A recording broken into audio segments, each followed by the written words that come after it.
আমি রাজাকার নই। আমাকে রাজাকার বলে যদি তাকেও প্রমাণ করতে না পারে 10 কোটি টাকার মানহানি মামলা দায়ের করব। আমার এই বক্তব্য সারা দুনিয়া শুনেছে। পার্লামেন্টে আমার এই বক্তব্য রেকর্ড হয়ে আছে।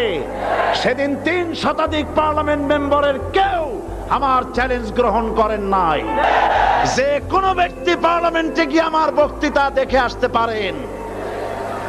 এরপরে 1997 সনের 7ই অক্টোবর দৈনিক জনকণ্ঠ পত্রিকা যখন আমার বিরুদ্ধে লিখলো, সেই পত্রিকায় সাঈদীর ওপেন চ্যালেঞ্জ 8ম পাতা 1997 7ই অক্টোবর, এত বড় 2 কলমে হেডিং।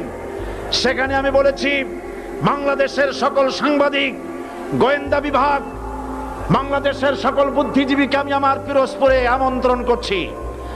আমার উপস্থিতিতে যদি কেউ প্রমাণ করতে পারে বাংলাদেশের স্বাধীনতা যুদ্ধের বিরুদ্ধে আমার কোনো ভূমিকা ছিল, সজ্ঞানে স্বেচ্ছায় জাতীয় সংসদের সদস্য পদ থেকে পদত্যাগ করব। 3 বছর পার হয়ে গেছে, আজ পর্যন্ত কেউ এই চ্যালেঞ্জের মোকাবেলা করে নাই। সুতরাং আমাকে যারা রাজাকার বলবে তারা পিতৃ পরিচয়হীন অবৈধ সন্তান।